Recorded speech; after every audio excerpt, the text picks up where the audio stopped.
Hello दोस्तों। तो कैसे हैं आप सब। आज मैं आपको एक सच्ची कहानी सुनाने जा रही हूँ जिसका नाम है द स्टोरी ऑफ हाची। ये कहानी है जापान के शहर ओडेट की। सन 1923 की बात है। एक बार किसी ने एक छोटे से पपी को पार्सल किया, लेकिन अपने मालिक तक पहुंचने से पहले रास्ते में उसका केज गिर जाता है और वो पपी उस केज से बाहर निकलकर पास के रेलवे स्टेशन पर भटकना शुरू कर देता है। तभी वहां से एक प्रोफेसर गुजरता है। वो उस पपी को देखता है और कहता है, अरे तुम क्या गुम हो गई हो, आओ मेरे पास। इसके बाद वो प्रोफेसर उसे गोद में उठा लेता है। इधर उधर नजर घुमाता है कि नन्हे पपी को कोई रिकॉग्नाइज करे, लेकिन ऐसा कुछ नहीं होता। प्रोफेसर स्टेशन मास्टर से भी पूछता है, लेकिन उसे भी उसके मालिक के बारे में कुछ भी पता नहीं होता। फिर आखिरकार उस पपी को वो घर ले आता है, लेकिन उसकी वाइफ को पपीज बिल्कुल पसंद नहीं थे, पर उसकी बेटी को पपी बहुत प्यारा लगता है। अगले दिन प्रोफेसर उसे पॉन्ड में ले जाते हैं। पॉन्ड ऐसी जगह होती है जहां ऐसे एनिमल्स को रखा जाता है जिनका कोई मालिक नहीं होता। पॉन्ड वाले कहते हैं, ये पपी बहुत क्यूट है, इसे कोई भी अडॉप्ट कर लेगा, लेकिन इसमें 2 हफ्ते का टाइम लग सकता है। फिर इसके बाद प्रोफेसर अपने कुछ दोस्तों से मिलता है, उस पपी को अडॉप्ट करने को कहता है, लेकिन किसी के पास पहले से ही 2 पेट्स होते हैं, तो किसी के पास बिल्ली होती है और उस पपी को कोई भी अडॉप्ट नहीं करता। आखिरकार प्रोफेसर को घर ही लौटना पड़ता है।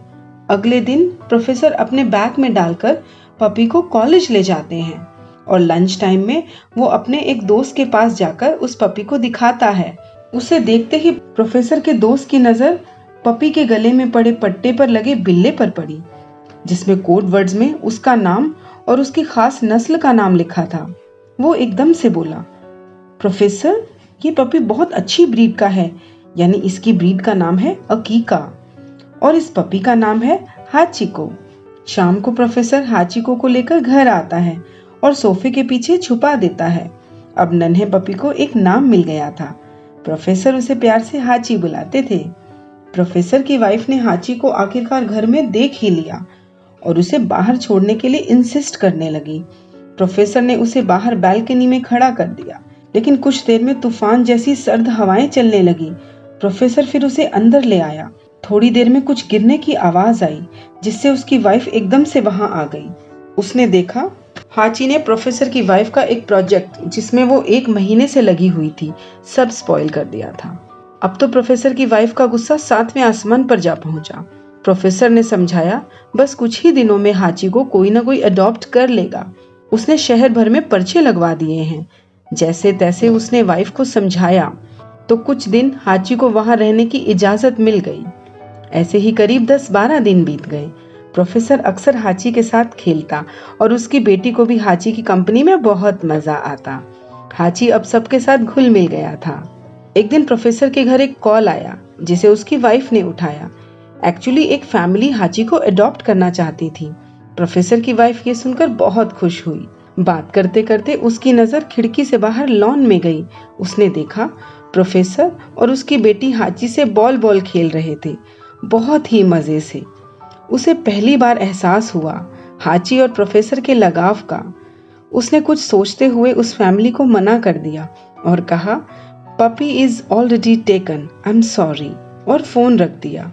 ये सब को देख के लगता था हाची ने अपना मालिक स्वयं ही चुन लिया है और उसे प्रोफेसर से अब कोई अलग नहीं कर पाएगा। फिर बस दिन, हफ्ते, महीने बीतने लगे। अब हाची बड़ा हो गया था, एकदम सजीला और फुर्तीला। एक दिन प्रोफेसर कॉलेज के लिए निकल रहे थे तो जमीन में गड्ढा खोदकर वो मेन गेट के नीचे से निकल गया और प्रोफेसर के पीछे पीछे चलते हुए रेलवे स्टेशन जा पहुंचा। प्रोफेसर ने जैसे ही पीछे आते हाची को देखा, ओह माय गॉड, हाची तुम यहाँ तक आ गए, चलो घर वापस। देखो मुझे कॉलेज जाना है, शाम को हम पक्का खेलेंगे।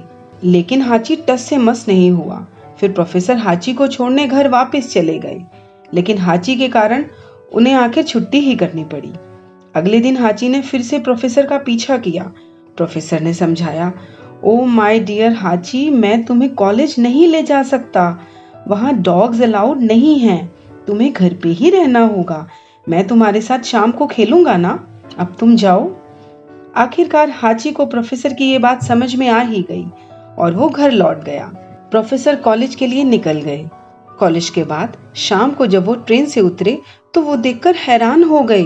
हाची उनका वेट कर रहा था वहीं पर। उसने स्टेशन मास्टर से पूछा, क्या ये सुबह से यहीं बैठा है? स्टेशन मास्टर बोला, नहीं सर, बस 5 मिनट पहले ही आया है।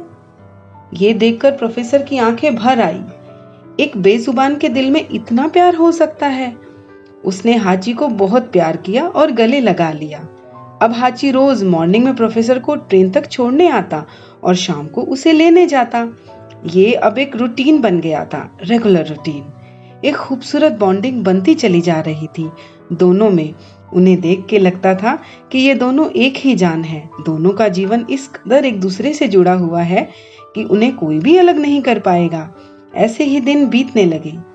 एक दिन प्रोफेसर रोज ही की तरह कॉलेज के लिए निकल रहे थे, लेकिन आज एक अजीब सी बात थी। आज हाची उनके पीछे नहीं आया, बार बार बुलाने पर भी। न जाने आज हाची क्यों उदास था।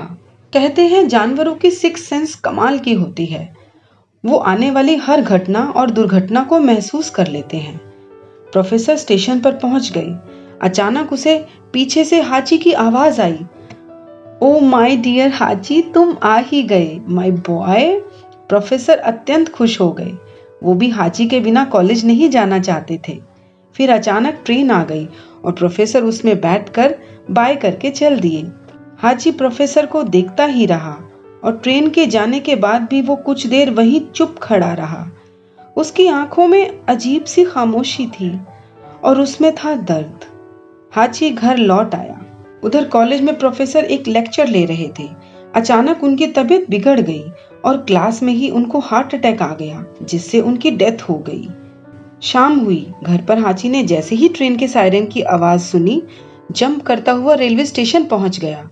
उसने सब चेहरों को देखा ट्रेन से उतरते हुए, लेकिन वो जिसे ढूंढ रहा था वो चेहरा उसे नहीं दिखा, कहीं पर भी नहीं।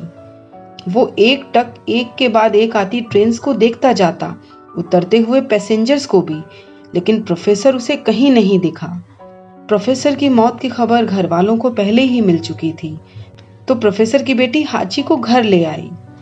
लेकिन हाची फिर उसी पुराने रूटीन से सुबह और शाम रेलवे स्टेशन पर जाता और उसकी नजरें सिर्फ प्रोफेसर को ही ढूंढती। इसी तरह दिन हफ्ते बीतने लगे और हाची अपने मालिक का इंतजार उसी रेलवे स्टेशन पर ही करता रहा। अब तो उसने घर जाना भी छोड़ दिया था। कुछ समय बाद प्रोफेसर की पत्नी वो घर बेचकर कहीं और शिफ्ट हो गई, लेकिन हाची उसी रेलवे स्टेशन पर ही प्रोफेसर का इंतजार ही करता रहा। दिन, हफ्ते, महीने ऐसे ही बीतने लगे। स्टेशन मास्टर ने भी हाची को कई बार समझाने की कोशिश करी कि प्रोफेसर अब नहीं आएगा, लेकिन हाची वहीं बैठा रहा। इसी तरह साल दर साल बीतने लगे। एक दिन प्रेस से एक आदमी आया। उसने हाची की कहानी उसकी फोटो के साथ अपने न्यूज़पेपर में छाप दी, तो उसके लिए पैसे और दूसरी मदद भी मिलने लगी। काफी लोग उसके साथ आए। ऐसे ही करते करते 9 साल बीत गए। अब हाची बूढ़ा होने लगा था। एक दिन प्रोफेसर की पत्नी प्रोफेसर की ग्रेवयार्ड पर आई। जब वो रेलवे स्टेशन पर पहुंची तो उसने हाची को देखा और वो हैरान हो गई। हाची के पास गई, उसकी आंखें भर आई और हाची को गले लगा के बोली, हाची, तुम अभी तक प्रोफेसर का इंतजार कर रहे हो यहाँ पर? और फिर फूट फूट कर रोने लगी और रोते रोते ही वहां से चली गई। हाची ने उस रेलवे स्टेशन पर प्रोफेसर का इंतजार किया और 9 साल 9 महीने और 15 दिन के बाद वहीं बैठे बैठे एक दिन दम तोड़ दिया।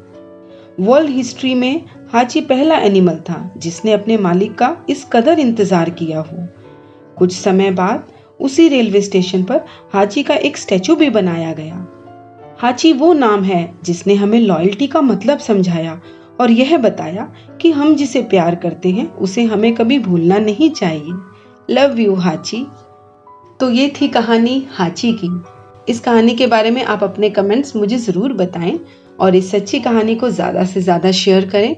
और आपने अगर अभी तक मेरा चैनल सब्सक्राइब नहीं किया है तो इसे आज ही कर लें ताकि आपको नए नए स्टोरीज के नोटिफिकेशन मिलते रहें। Thanks for watching.